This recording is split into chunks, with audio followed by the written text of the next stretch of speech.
What if the most dangerous lies aren't told by our enemies, but by those claiming to protect us? This isn't about politics anymore, it's about survival, truth, and who's really calling the shots. Hi, I'm 𝐓𝐴𝐚𝐭. When does a story become a lie, and a lie become a story? Answer: when it becomes dangerous. If you were blessed as I was to have a father who grew up back east, then you already know storytelling, especially with exaggeration, wasn't just entertainment, it was how wisdom was passed down. My father was one of the most honest men I've ever known. We were very close.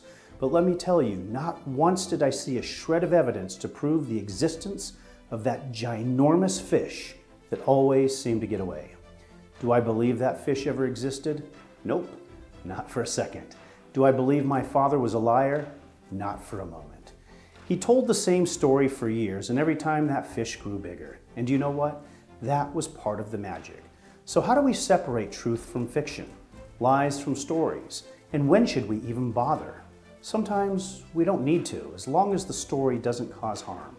Take Senator John Kennedy, for example.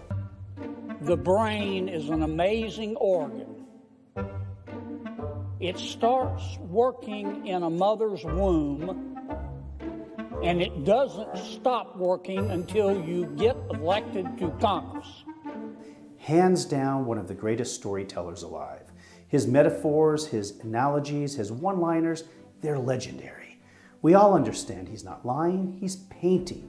He's making the point land in a way we can understand and remember. Only the hypercritical, humorless crowd tries to twist it into something that it's not. Now let's talk about Donald Trump. He grew up in that same culture, storytelling, embellishment, exaggeration for effect. Whether he's describing a deal, a crowd, or the state of the country, he speaks in a way that connects. He speaks like someone who grew up around working-class Americans, who were told stories around the table. And we get it. We can't sell beef. It's peanuts. And by the way, unbelievable people are coming. A lot of people that are illegal are great people. Just let's get it straight. They don't want to give it straight. Because the press are liars. They're terrible people.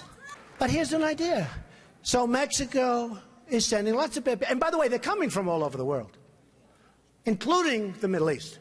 Why not? Come in. Come on in. We're stupid. We'll take care of you. We'll pay. Get sick, we'll take care of your hospitalization. What kind of a plan do you want? Oh, Don, you're a little controversial. You're talking about illegal immigration. I said it's illegal. Is every number he quotes exact? Not always.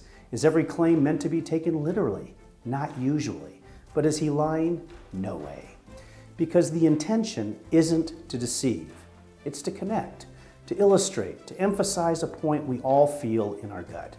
But only when a story causes harm, when it misleads people with real consequences, does it cross that line.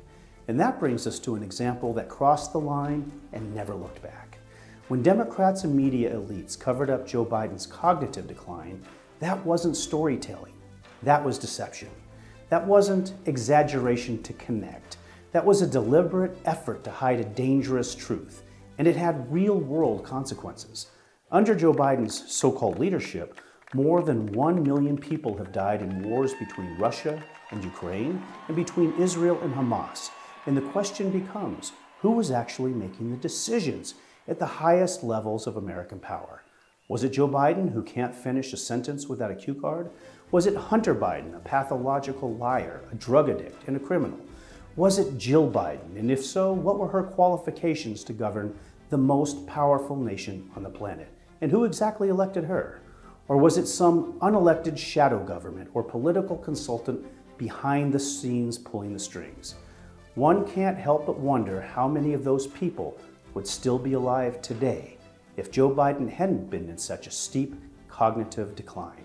How many lives were lost, not because of policy differences, but because the American people were sold a lie packaged as a story.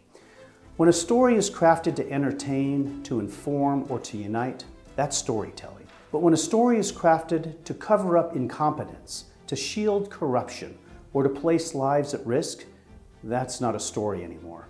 That's a lie with a body count. I'm 𝐓𝐴𝐚𝐭. If you enjoyed this message, please share it. That will help to ensure that I can continue to share these messages with you. Thanks for watching.